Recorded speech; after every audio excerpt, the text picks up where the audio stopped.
President Trump is winning the messaging war about impeachment. Democrats are losing. And I'm noticing that the Dems are under increasing pressure, including from members of the media, to explain their mixed messaging and their failure to communicate.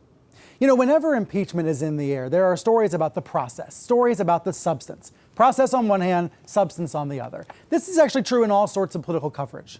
With Nixon, the substance was about crimes and cover-ups. With Clinton, it was about lying under oath and obstructing justice. With Trump, journalists keep uncovering allegations of corruption and obstruction. The list of potentially impeachable conduct grows longer every week, but the political coverage is usually about the process, not the substance, the process. Which Democrats support an impeachment inquiry? Which don't? Will they impeach? Won't they?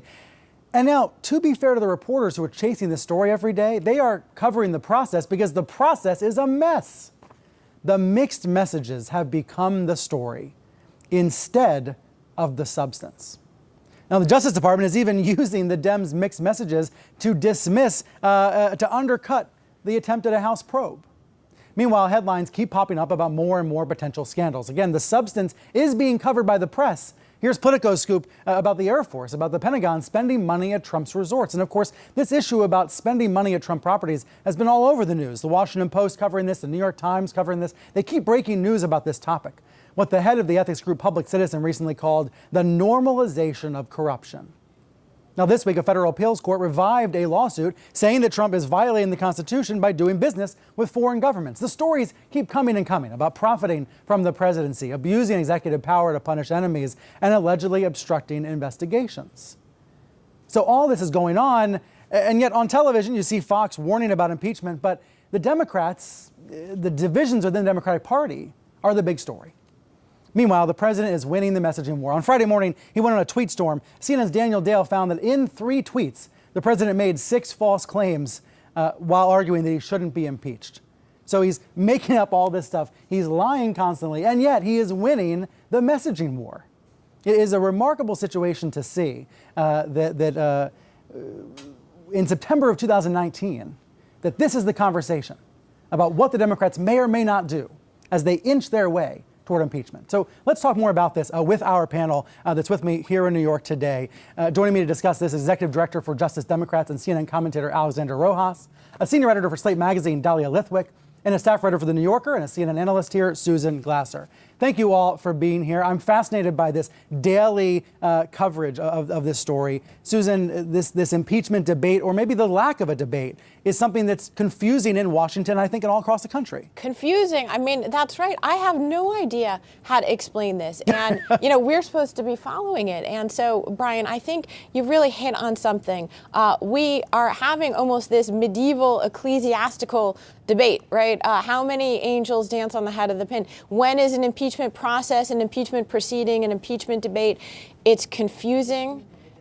Democrats are defensive and divided about it and have made the story into their own inability to understand how to counter Trump. At the same time that Trump clearly, I think he perceives a political benefit in talking about it, warning about impeachment. Interesting. I think right-wing media does as well. I see segments on Fox all the time about impeachment that don't actually live up to what's actually going on in the House of Representatives. Left-wing media pushing for impeachment, journalists in the middle trying to figure out what is going on. Alexandra, what do you think is going on? Looking at this from the progressive wing of the Democratic Party. Well, I mean, I think the fact that we're talking about this as winners and losers and who's winning and who's losing the messaging battle is getting away from, I think, the real substance, right, of the issue that I know is getting coverage, but especially on, in the media, I think we have to be talking about repeatedly instead of framing it always as there. And I think this could also be a huge opportunity. Shouldn't the Democrats be doing that? Shouldn't Nancy Pelosi and other Democrat leaders every day be talking about the corruption? Absolutely. I think day in and day out, they should be talking about that. They should be, I think this could be a huge opportunity for Democrats to take this head on. And I think, at the end of the day, they have their constitutional responsibility as members of Congress to pursue an impeachment inquiry. And the confusion, I think, is, unfortunate, but they have to, do better and step up. And I think they still have an opportunity to do that. Dahlia, what's your read on this? No, I think that we have completely misapprehended what impeachment is. We have this notion that it is this thermonuclear end times thing. And even the process of beginning an impeachment inquiry, we then treat as though that's lumped in with that, this catastrophic thing that's going to go wrong for everyone. The framers didn't intend for impeachment to be thermonuclear. They said this is the only check we have that the political branches can avail themselves of.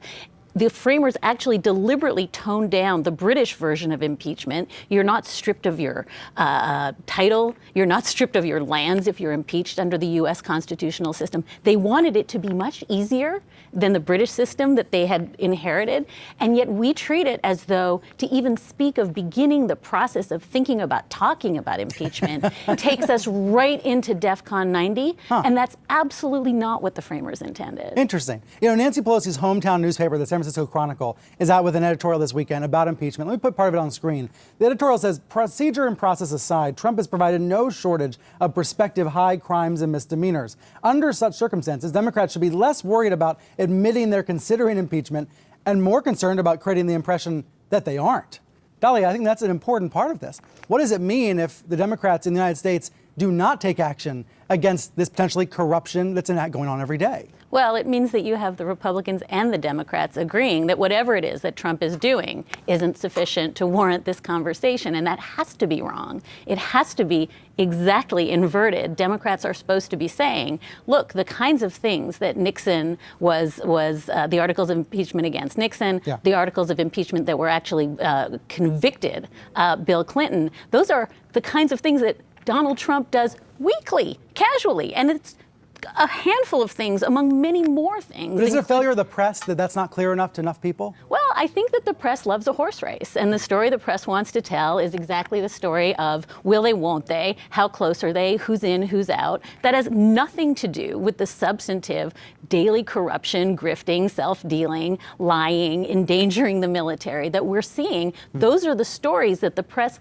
can't really bring into the story of impeachment because they're too busy talking about conflicts at the top levels of the party. Congresswoman Ilhan Omar is on CBS today saying it's not a matter of if the Democrats will seek impeachment, it's when they will do so. Alexandra, when she says something like that on CBS, is she trying to communicate to House leadership? Are freshman Democrats trying to get through to the leaders like that? She should be, yeah. I think that there's an urgency here, right? And I think the other thing that Democrats aren't thinking about is that regardless of what happens, Donald Trump this time next year is going to be saying, if Democrats don't do anything about it, hey, Democrats aren't pursuing me. I did nothing wrong, as always. So I think it's a really big mistake of Democrats right now to not be pursuing it. And it's courageous leaders like Ilhan Omar, Ayanna Pressley, Alexandria Ocasio-Cortez, and Rashida Tlaib who are really, I think, leading by showing the American people the way. And we have to have a spotlight on it. And unfortunately, I think, Democratic leadership the hesitancy is what's, I think, holding us back. And partly that's moderate Democrats who were also elected in this freshman class who are worried about what impeachment could do to their political prospects. This is a remarkable story. I mean, I think the process is really interesting in this case. One more story for our panel, and that's John Bolton. This week's drama with Bolton either being fired or resigning. Susan Glasser, you have a column about this on NewYorker.com. Is it fair to suggest that Bolton was more influential when he was a Fox News commentator than when he was actually in the White House? Well, look, it's an extraordinary question even to be asking. It seems like a relevant question, Brian. The National Security Advisor is one of the most powerful positions, not only in the United States, but in the world. And Donald Trump is now going to be the only president in history to have a fourth National Security Advisor in just 3 years. That's never happened before since the position was created, given the incredible turnover and turmoil. So you asked about John Bolton. Clearly, Donald Trump hired him because of what he was saying on Fox News. Yeah. And he was a tough guy at a time when Trump had soured on the previous National Security Advisor #2. Remember, he fired that guy, H.R. McMaster, who we saw as too buttoned up and too process-oriented. What I would say is that John Bolton was able to communicate to Donald Trump in the medium that he cared most about, which is Fox TV. He now risks a situation where he goes back on Fox TV and dumps all over the president if the president is shifting his foreign policy. Bolton, unlike many of the people who've been fired, pushed out, and humiliated by Donald Trump, has said, I'm going to have my say publicly. So I'm watching to see whether he'll be the first, really, of these former national security and foreign policy officials to actually go out and speak. Remember, we have Jim Mattis right now on a book tour saying he has a duty of silence to the president after quitting in apparent protest. John Bolton, I don't think, is going to be so quiet. And we'll see if Bolton's replacement also comes from Fox or not. One more little story here that I want to mention, Dahlia, something really exciting that Slate's doing. Their website is launching today called Who Counts? This is a project that you're asking readers to support to look at who is underrepresented when it comes to voting. What are you all trying to explore? I think that we're just responding to the fact that we and other media entities tend to do the thing where we wait till a week before an election